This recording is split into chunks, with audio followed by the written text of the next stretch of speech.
Bismillahirrahmanirrahim. Assalamualaikum warahmatullahi wabarakatuh. Kami dari kelompok 6 ingin mempresentasikan tentang peran guru dalam bimbingan atau konseling dan pengelolaan stres dalam pekerjaan. Kelompok 6 beranggotakan saya sendiri sebagai moderator, Nisa Solihah dengan akhir NPM 135, lalu Nisa Tintin dengan akhir MPN 137, lalu Isting Ganatun dengan akhir MPN 141, dan terakhir adalah Sinta dengan akhir MPN 128. Selanjutnya materi pertama akan dipresentasikan langsung oleh saya sendiri, yaitu tentang pengertian bimbingan dan konseling. Bimbingan dan konseling merupakan terjemahan dari istilah guidance and counseling dalam bahasa Inggris. Secara harfiah, istilah guidance berasal dari akar kata guide yang berarti mengarahkan, memandu, mengelola, dan menyetir. Beberapa ahli mengatakan bahwa konseling merupakan inti atau jantung hati dari kegiatan bimbingan. Ada pula yang menyarankan bahwa konseling merupakan salah satu jenis layanan bimbingan. Menurut Jones tahun 1963, guidance is the help given by one person to another in making choice and adjustment and in solving problems. Dalam pengertian tersebut, terkandung maksud bahwa tugas pembimbing hanyalah membantu agar individu yang bimbingan mampu membantu dirinya sendiri, sedangkan keputusan terakhir tergantung kepada individu yang dibimbing atau disebut dengan klien. Rahman Natawijaya tahun 1978, bimbingan adalah proses pemberian bantuan kepada individu yang dilakukan secara berkesinambungan supaya individu tersebut dapat memahami dirinya sehingga ia sanggup mengarahkan diri dan dapat bertindak wajar sesuai dengan tuntutan dan keadaan keluarga serta masyarakat. Menurut Bimo Walgito tahun 1982, bimbingan adalah bantuan atau pertolongan yang diberikan kepada individu atau kesekumpulan individu-individu dalam menghindari atau mengatasi kesulitan di dalam kehidupan, agar individu atau sekumpulan individu tersebut itu dapat mencapai kesejahteraannya di dalam kehidupannya. Istilah konseling diartikan sebagai penyuluhan, tetapi kegiatan konseling itu sifatnya lebih khusus, tidak sama dengan kegiatan penyuluhan lainnya seperti penyuluhan dalam bidang pertanian, penyuluhan dalam keluarga berencana. Untuk menekankan khususannya, itu dipakai istilah bimbingan dan konseling. Pelayanan konseling menurut keahlian khususnya sehingga tidak semua orang dapat mampu memberikan layanan konseling ini, menurut Winkel tahun 1978. Menurut James Adam yang dikutip oleh Dapkibdu tahun 1976, konseling adalah suatu pertalian timbal balik antara dua orang individu, antara seorang konselor membantu yang lain atau konseli, supaya dia dapat lebih baik memahami dirinya dalam hubungannya dengan masalah hidup yang dihadapinya pada waktu itu dan pada waktu yang akan datang. Menurut Bimo Walgito menyatakan bahwa konseling adalah bantuan yang diberikan kepada individu dalam memecahkan masalah kehidupan dengan wawancara, dengan cara yang sesuai dengan keadaan individu yang dihadapinya untuk mencapai kehidupannya. Berdasarkan pendapat tersebut, dapatlah dikatakan bahwa kegiatan konseling itu mempunyai ciri-ciri sebagai berikut. Pertama, pada umumnya dilaksanakan secara individual. Yang kedua itu pada umumnya dilakukan dalam suatu perjumpaan tatap muka. Yang ketiga, untuk pelaksanaan konseling dibutuhkan orang yang ahli. Yang keempat, untuk pembicaraan dalam proses konseling ini diarahkan untuk memecahkan masalah yang dihadapi klien. Dan yang kelima, individu yang menerima layanan akhirnya mampu memecahkan masalah dengan kemampuannya sendiri. Poin kedua yaitu peranan bimbingan dan konseling dalam pendidikan di sekolah. Bimbingan dan konseling menangani masalah-masalah atau hal-hal di luar bidang garapan pengajaran, tetapi secara tidak langsung penunjangan tercapainya tujuan pendidikan dan pengajaran di sekolah itu, bimbingan dan konseling semakin hari semakin dirasakan perlu keberadaannya di setiap sekolah. Hal ini didukung oleh berbagai macam faktor, yaitu yang pertama, sekolah merupakan lingkungan kedua sesudah di rumah rumah, di mana anak dalam waktu sekian jam berada di sekolah. Yang kedua, para siswa yang usianya relatif masih muda sangat membutuhkan bimbingan baik dalam memahami keadaan dirinya, mengarahkan dirinya, maupun dalam mengatasi berbagai macam kesulitan. Kehadiran konselor di sekolah dapat meningkatkan tugas guru, di antaranya seperti mengembangkan dan memperluas pandangan guru tentang masalah efektif yang berkaitan erat dengan profesinya sebagai guru. Yang kedua, mengembangkan wawasan guru bahwa keadaan emosionalnya akan mempengaruhi proses belajar mengajar. Yang ketiga, mengembangkan sikap yang lebih positif agar proses belajar siswa lebih efektif. Yang keempat, mengatasi masalah-masalah yang ditemui guru dalam melaksanakan tugasnya. Konselor dan guru merupakan salah satu suatu tim yang sangat penting dalam kegiatan pendidikan.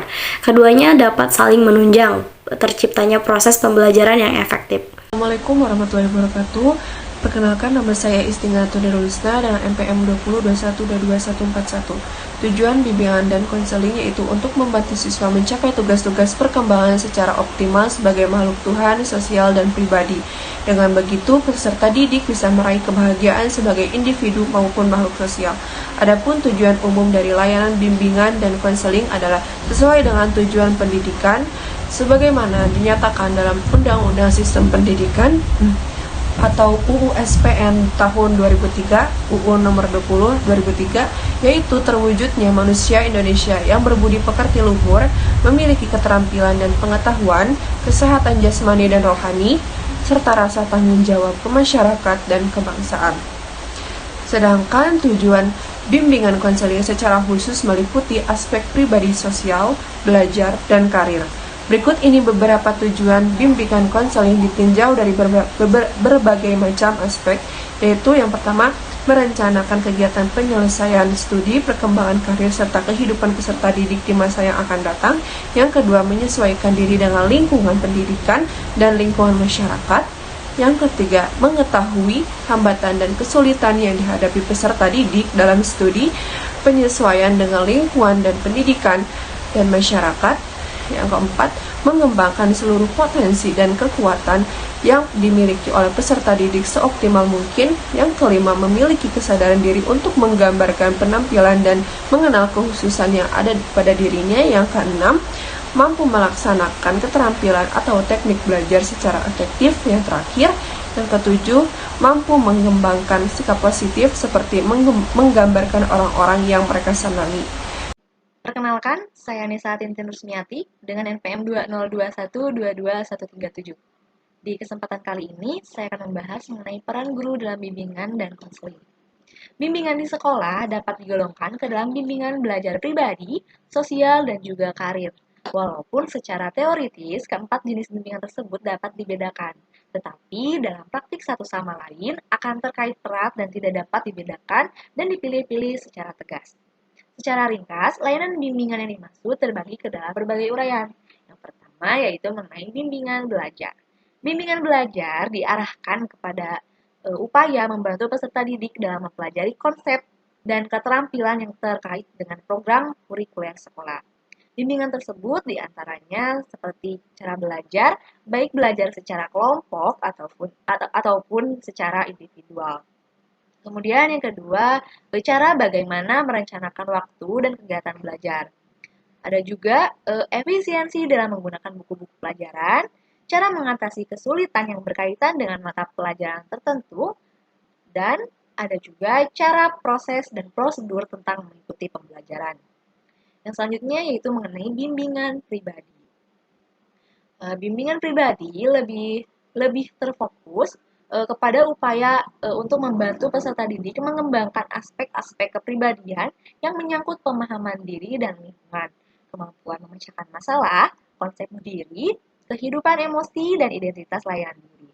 Bertolak dari orientasi ekologi perkembangan manusia dalam bimbingan, peran guru dalam membantu perkembangan peserta didik adalah diantaranya yang pertama, bersikap peduli terhadap anak adalah sikap peduli yang mengandung arti memberi perhatian penuh kepada peserta didik sebagai seorang pribadi dan memahami apa yang terjadi pada dirinya. Kemudian yang kedua, bersikap konsisten, yaitu sikap konsisten ialah bagaimana membantu peserta didik untuk merasakan konsekuensi tindakannya dan bukan karena persamaan perlakuan yang diberikan guru.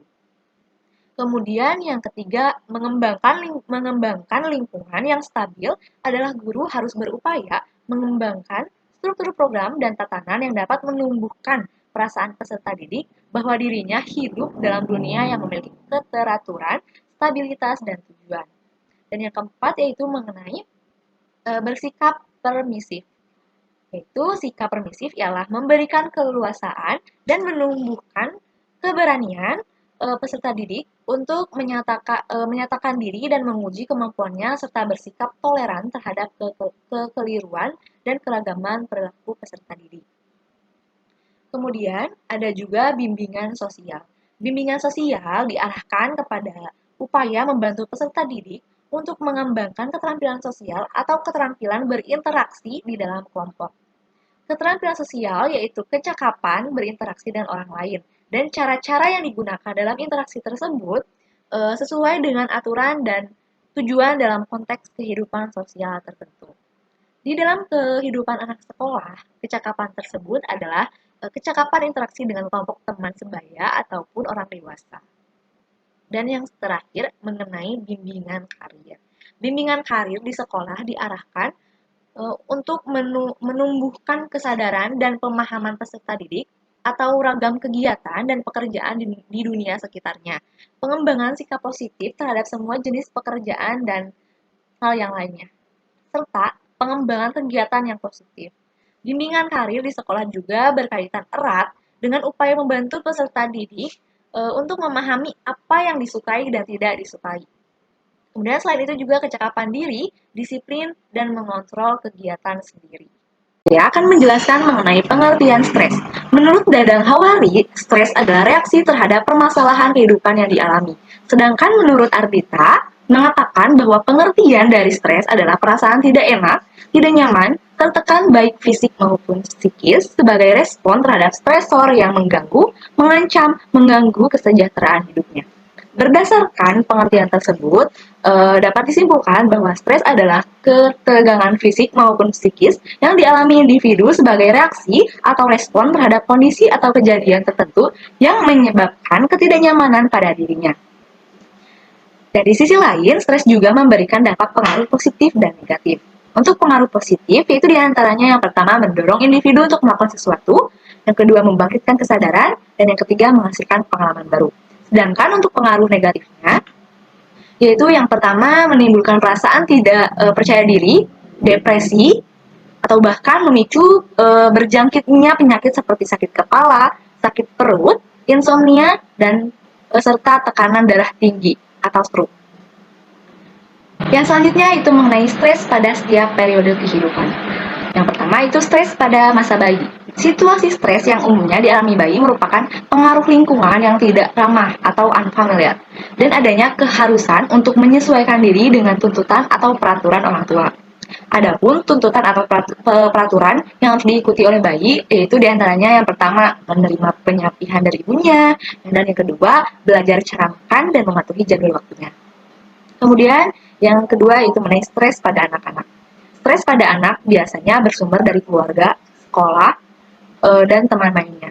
Stres yang bersumber dari keluarga itu diantaranya kurangnya curahan kasih sayang dari orang tua serta perubahan status keluarga.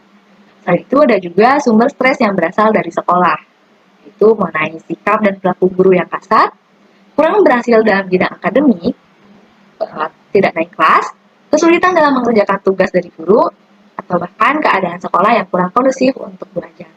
Kemudian selain itu ada juga stres pada masa remaja. Yang menjadi sumber utama stres pada masa ini adalah konflik atau pertentangan antara dominasi, peraturan atau tuntutan orang tua dengan kebutuhan remaja untuk bebas atau independen dari peraturan tersebut. Dan yang terakhir adalah stres pada masa dewasa. Stres yang dialami orang dewasa pada umumnya bersumber dari faktor kegagalan perkawinan, ketidakharmonisan hubungan dalam keluarga, masalah nafkah hidup, atau bahkan kehilangan pekerjaan dan lain sebagainya. Perkenalkan, nama saya Sinta, NPM 2021222128. Di sini saya akan membahas tentang untuk gejala stres dapat dilihat secara fisik maupun psikis. Gejala fisik diantaranya seperti sakit kepala, sakit lambung, darah tinggi, sakit jantung, sulit tidur, mudah lelah, selera makan berkurang, dan sering buang air kecil.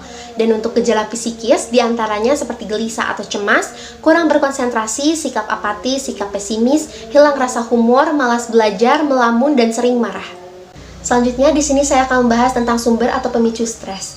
Faktor yang mengganggu kestabilan organisme berasal dari dalam maupun dari luar. Faktor yang berasal dari dalam diri organisme yaitu yang pertama, faktor dari dalam yang meliputi faktor biologis dan faktor psikologis. Faktor biologis, stresor biologis meliputi faktor genetika, pengalaman hidup, ritme biologis, tidur, makan, postur tubuh, kelelahan, penyakit, dan abnormalitas adaptasi. Dan yang kedua, faktor psikologis yang diduga menjadi pemicu stres diantaranya yang pertama seperti persepsi. Salah satu faktor yang terlibat dalam persepsi adalah sistem panca indera, ingatan, motivasi, gen keturunan, dan interpretasi dari sinyal yang diterima oleh panca indera bersatu membentuk persepsi. Yang kedua ada perasaan dan emosi. Emosi merupakan aspek psikologis yang kompleks dari keadaan homeostatik yang normal yang berawal stimulus psikologis. Macam emosi yang paling berkaitan dengan stres antara lain seperti kecemasan, rasa bersalah dan rasa khawatir, rasa takut, marah, cemburu, dan kesedihan serta kedudukan. Yang ketiga, ada situasi. Situasi adalah sebuah konsepsi individual tentang suatu keadaan atau kondisi di mana dia berada pada suatu waktu. Yang keempat, ada pengalaman hidup. Pengalaman hidup meliputi keseluruhan kejadian psikologis seorang individu selama hidupnya. Pengalaman hidup dapat dibagi ke dalam kategori. Yang pertama ada perubahan hidup, seperti dalam hal perceraian, kecelakaan, dan kesibukan. Yang kedua ada masa transisi. Dalam kehidupan individu ada saatnya masa stabil dan ada juga masa labil. Masa labil biasanya dalam masa titik balik atau masa transisi dalam kehidupannya. Dan yang ketiga ada krisis kehidupan. Krisis kehidupan dapat diartikan sebagai perubahan status yang radikal dalam kehidupan seseorang. Dan untuk yang kelima, ada keputusan hidup. Keputusan hidup bukan berarti keputusan yang diambil individu dalam kesehariannya untuk menentukan pilihan yang ada, namun keputusan hidup memiliki konsekuensi psikologis yang lama yang akan menentukan jalan hidup dan kesehatan mental individu. Yang keenam, ada perilaku atau behavior. Perilaku secara umum didefinisikan sebagai semua output dari setiap tingkatan hierarki dari sistem syaraf seperti sensasi, perasaan, emosi, kesadaran, dan penilaian. Dan yang terakhir ada respon perlawanan dan melepaskan atau melarikan diri. Selanjutnya, selain ada faktor dari dalam, ada juga faktor dari lingkungan atau faktor dari luar. Yang pertama ada lingkungan fisik seperti cuaca yang sangat panas atau sangat dingin, peristiwa alam seperti gempa bumi, banjir, longsor, minimnya air bersih, lingkungan yang kotor, perlengkapan kerja yang tidak memadai. Faktor lingkungan yang kedua ada lingkungan biotik, contohnya seperti bakteri dan virus yang menyebabkan timbulnya penyakit atau kerusakan pada tubuh. Yang ketiga ada lingkungan sosial yang menjadi sumber stres manusia pada dasarnya adalah manusia itu sendiri, yaitu manusia dalam lingkungan kehidupan sosial yang lebih luas. Lingkungan sosial yang dapat dikategorikan sebagai sumber stres diantaranya seperti kehidupan perkotaan, gaya hidup modern, suasana tempat kerja, dan iklim kehidupan keluarga. Baiklah, untuk yang terakhir di sini saya akan menjelaskan cara mengelola stres dalam pekerjaan. Pengelolaan stres disebut juga dengan istilah coping. Menurut R.S. Lazarus de Volkmann, coping adalah proses mengelola tuntutan, internal atau eksternal, yang ditaksir sebagai beban karena di luar kemampuan diri individu. Coping terdiri atas upaya yang berorientasi kegiatan dan intrapsikis untuk mengelola seperti menuntaskan, mengurangi, dan meminimalkan tuntutan internal dan eksternal. Faktor yang mempengaruhi coping yaitu yang pertama ada dukungan sosial, dapat diartikan sebagai pemberian bantuan atau pertolongan terhadap seseorang yang mengalami stres dari orang lain yang memiliki hubungan dekat seperti saudara dan teman. House pada tahun 1981 mengemukakan bahwa dukungan sosial memiliki 4 fungsi. Yang pertama, fungsi emotional support, meliputi pemberian curahan kasih sayang, perhatian, dan kepedulian. Yang kedua, ada appraisal support, meliputi bantuan orang lain untuk menilai dan mengembangkan kesadaran akan masalah yang dihadapi, termasuk usaha untuk mengklarifikasikan hakikat masalah tersebut dan memberikan umpan balik tentang hikmah di balik masalah tersebut. Yang ketiga, ada instrumental support, meliputi bantuan material, dan yang keempat, informational support, mengacu pada pesan yang mencakup pengetahuan atau fakta, seperti saran atau umpan balik tentang tindakan. Selanjutnya untuk faktor yang kedua ada kepribadian. Tipe atau karakteristik kepribadian seseorang mempunyai pengaruh yang cukup berat terhadap coping. Di antara tipe atau karakteristik kepribadian yaitu ada yang pertama, hardiness, ketabahan atau daya tahan. Dapat diartikan sebagai tipe kepribadian yang ditandai dengan sikap komitmen, internal locus control, dan kesadaran akan tantangan atau challenge. Yang kedua ada optimisme. Optimisme merupakan suatu kecenderungan umum untuk mengharapkan hasil-hasil yang baik. Sikap optimis memungkinkan seseorang dapat mengcope stres secara lebih efektif dan dapat mereduksi dampaknya yang jatuh sakit. Dan yang ketiga, humoris. Orang yang senang humoris cenderung lebih toleran dalam menghadapi situasi stres daripada orang yang tidak senang humor. Dalam studinya tentang beberapa cara coping, MC Cray pada tahun 1984 menemukan bahwa 40% sikap humor itu dapat mengurangi stres. Hal ini diperkuat dengan pendapat Dixon pada tahun 1980 yang mengemukakan bahwa humor, joke, atau ketawa dapat berfungsi sebagai upaya untuk menilai kembali situasi stres dengan cara yang kurang mengancam dan dapat melepaskan emosi negatif yang terpendam. Sekian presentasi dari kelompok 6. Kurang dan lebihnya mohon maaf. Terima kasih. Wassalamualaikum warahmatullahi wabarakatuh.